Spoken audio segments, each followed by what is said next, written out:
Olá, gente, tudo bem? Hoje é um vídeo um pouco polêmico, né? Mas que se faz bastante necessário, principalmente para nós que somos mães cristãs, né? Se você não for cristã, mas uma mãe que tem uma certa dúvida sobre esse assunto que está vindo com tudo, né? Hoje no mundo da maternidade. Hoje o vídeo eu vou falar sobre a disciplina positiva e o porquê dela ser uma ameaça. Antes de iniciar esse vídeo, eu peço que você, se você não for inscrito, que você se inscreva no canal, que você curta esse vídeo. Se você achar que agregou na sua vida, né, que você compartilhe, comente, troque experiências, enfim. Mas que esteja aqui comigo, tá? Para os próximos vídeos. Antes de começar, né, antes de tudo, a gente precisa saber que a gente vai errar, mesmo querendo acertar, né? Isso é fato. E esses muitos métodos que existem hoje em dia faz a gente se sentir muitas vezes as piores mães do mundo. Porque traumatiza, porque tudo traumatiza, né? Porque a gente não pode fazer nada, só que a gente é engolido pela rotina, a gente é engolido pelos problemas do dia a dia e quando a gente vê, já foi. A gente fala assim, nossa, eu sou a pior mãe do mundo. Isso aconteceu comigo também, né? Acontece até hoje, porque a gente acaba assim, na verdade, vendo muita coisa, né? A gente segue pessoas que seguem um viés tal, segue uma pessoa que segue um viés Y, e quando a gente vê, a gente tá numa confusão sem saber o que aplicar, como lidar com isso dentro de casa, né? E quando eu me peguei assim, que eu estava imersa em mundos totalmente diferentes, eu falei, não, eu preciso me realinhar e trazer para o meu maternar. O que funciona dentro da minha casa? O que cabe dentro dos princípios que eu acredito, que eu reforço, que eu vivo, né? E aí, com isso, eu comecei a ver o quão danoso é algumas coisas que a disciplina positiva ela traz, né? Como eu coloquei no título do vídeo, é uma ameaça silenciosa e, de fato, é. Porque você vai perdendo a mão, não na criação do seu filho, porque cada um cria de uma forma, mas você vai perdendo a mão do que você considera que é um princípio para você, entendeu? Então a gente precisa estar alinhado, né, a criar nossos filhos alinhados com o que a gente acredita. A disciplina positiva, né, ela tem vários vieses e tem pontos que eu acho extremamente excelentes que eu utilizo, até porque assim, a gente ouve tudo e retém o que é bom. Retém o que se encaixa, né? São assim, coisas que eu considero boas da disciplina positiva, que tem coisas que eu nem sabia que fazia parte da disciplina positiva, mas que eu acabava aplicando até por uma inclinação natural mesmo. Que assim, a questão da não recompensa, né? Eu não acho que a criança tem que... se você comer tudo, você vai ganhar um doce. Se você comer tudo, eu deixo você ficar vendo televisão. Eu não acho que isso seja efetivo e nem na hora do desespero também não, porque a gente precisa que a criança saiba que faz o que faz porque o que ela faz é bom. Ela faz o que faz porque é obrigação dela, é o dever dela fazer. E não porque ela vai ganhar alguma coisa. Porque assim, cria nela um senso de recompensa. Tudo que eu fizer, eu tenho que ser recompensada. E não é assim. Esse é um dos pontos positivos, né, da disciplina positiva. Outra coisa que eu utilizo bastante é em relação à birra. E que eu não gosto, eu não acho que bater seja o correto. Entendeu? Se você me pergunta assim, você acha que... Não acho que bater educa. Mas eu acho que se você não tiver uma base desde o início, ou então desde quando você decidiu mudar o seu comportamento, se não houver uma base, tudo que você fizer naquele momento ali não vai ser efetivo, porque a criança precisa estar ancorada, ela precisa estar literalmente firmada numa rocha, que veio construindo nela, né? A gente vem construindo na criança, para quando a criança estiver maior, gerar frutos. Eu não faço hoje esperando hoje. Eu faço hoje esperando amanhã. Então, eu tenho um filho de 1 ano e 3 meses. Com meu filho, eu trabalho da seguinte forma. A gente troca ele na hora de dormir, eu abro a gaveta e ele vai guardando as coisas que ele usou. Ele tira os panos de prato da gaveta, eu deixo ele tirar os panos de prato da gaveta, mas eu ensino que ele tem que guardar depois de tirar. Ele brinca, mas depois que ele brinca, eu chamo ele para guardar. Eu não falo assim, Guilherme, guarde. Eu ensino ele e conduzo ele, vou junto com ele. E farei junto com ele até quando for necessário ser feito, até quando ele souber fazer sozinho. Eu não simplesmente jogo ele no mundo e falo, no mar aberto e falo nada. Eu levo ele numa piscina aquecida, ensino, entro com ele e depois, quando ele estiver pronto, ele vai para mar aberto. Aí o que a gente se frustra? A gente não ensina, não trabalha o hábito, porque assim, quando tiver maior ensina. Não, a criança ela precisa ser ensinada desde pequena. E quando ela for maior, a gente vai poder cobrar de forma efetiva que ela faça sozinha. Às vezes não precisa nem ser cobrado, se já veio desde sempre fazendo, aquilo ali se tornou um hábito, né? Antes de fazer esse vídeo, eu já lia sobre a disciplina positiva, já via por quê? Porque eu concordo? Não. Porque eu preciso saber por que eu não concordo. Então, assim, se eu não gosto de alguma coisa, eu vou saber por que eu não gosto e vou estudar a ponto de eu gostar ou reafirmar de fato por que eu não gosto. E eu acabei me batendo com um artigo que falava assim, que a criança ela precisa ter um quadro de rotina, tá? Então, organiza toda a rotina, escreve a rotina, coloca na geladeira, cola na geladeira. Se você quiser fazer de forma lúdica, pegar um desenho de uma criança escovando os dentes, tomando banho, dormindo, blá, blá, blá, você faz para que a criança veja. E seria interessante que a criança construísse esse quadro de rotina junto com você, beleza? Ok. Legal, muito legal. Aí vem a parte ruim. Qual é? Não tem horário pré-definido para a criança entender que a rotina é flexível. Não. Na minha casa, não. Meu filho tem horário para acordar, meu filho tem horário para dormir, meu filho tem horário para comer, tem horário para brincar. Isso significa que todos os dias, religiosamente, ele vai dormir aquele horário? Não.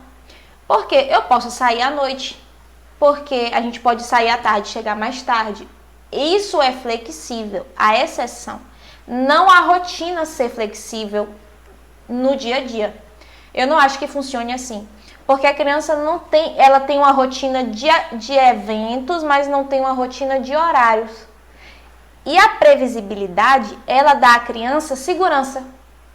Então, se eu dou ao meu filho a previsão de que após o banho ele troca de fralda e vai dormir, né? Ele veste a roupinha e aí ele sabe que depois do banho ele tem o ritual, né? Da roupa, orar, ler a Bíblia e dormir. Isso dá a ele um descanso. Ele descansa na minha autoridade porque ele sabe que eu vou conduzir ele no que é melhor para ele. Então, ele não se preocupa com o que comer porque ele sabe que no horário de comer ele vai comer. Aí, de onde vem a autonomia que eu dou a ele? Ele vai comer o que tem para comer, certo? Eu não fico... E hoje, você vai comer o quê? Eu não quero... Eu fiz o almoço que eu vou comer, que meu esposo vai comer, mas ele não quer comer aquilo, eu vou cozinhar o que ele quer? Não. Por quê? Porque a dinâmica da minha casa é essa. Então, aí de onde vem a autonomia dele no comer? Ele vai comer sozinho. Ele tem 1 ano e 3 meses e ele já pega o garfinho e ele se vira e derruba mesmo e suja mesmo, entendeu? A questão é que muitos pais ou são 8 ou 80. Assim, ou a criança come sozinha e decide o que quer comer na hora que quer comer, ou ela não tem a autonomia de segurar o próprio garfo. Os pais não. Por quê? Porque não querem que suje. Então, existe um meio termo em tudo isso, entendeu? Você pode dar à criança autonomia dentro do limite estabelecido por você, certo? A própria Bíblia, ela fala sobre a disciplina. E eu vou ter que dar uma pescada que eu não vou lembrar de cabeça, mas em Provérbios 29:15, ela fala assim: a vara da correção dá sabedoria, mas a criança entregue a si mesma envergonha sua mãe. Eu não posso deixar que o meu filho escolha o que ele quer fazer. A Bíblia, ela fala, né, sobre essa questão de que a criança entrega a si mesma e envergonha sua mãe. Por quê? Porque ela não tem domínio próprio. A criança, ela não sabe o que é melhor para ela, né? Então, assim, se você for entregar a vida da criança nas mãos dela, ela vai escolher aquilo que é bom para ela. Mas o que é bom para ela é o certo? O que é bom para ela é o saudável? Aí fala assim, mas a gente precisa tratar a criança como ser humano e respeitar ela, seus gostos, suas vontades. Mas você quer comparar uma criança com um adulto que já foi exposta a N experiências, e que nem todo adulto é maduro, né? Sejamos sinceros. Mas não é assim que eu conduzo dentro da minha casa. Por exemplo, se você chega para uma criança de 5, 6, 7 anos de idade e fala assim, tudo que ela escolhe, a disciplina positiva fala sobre ela lidar com a consequência das escolhas dela. Eu acho bacana. Eu acho realmente que a criança ela precisa ter escolha, mas assim, dentro do que eu determino para ela, ela escolhe. Ela não escolhe no aleatório. Vamos supor, ela tem uma prova amanhã e ela decide, por exemplo, que não quer estudar para a prova. Aí eu entendo que ela é um ser humano e que eu às vezes também não quero estudar, então eu respeito ela como ser humano. Por isso que eu não vou forçar ela a estudar, porque eu também não gostaria de estudar e não gostaria que me mandassem. É mais ou menos, a dinâmica é mais ou menos essa. E se não for assim, muita gente faz assim. E aí, o que acontece? Chega no outro dia, ela fala que ela fala que ela não quer estudar, e aí no outro dia ela faz a prova e tira 0. Aí você fala assim, tá vendo, meu filho? Essa é a consequência de você não ter estudado para a prova.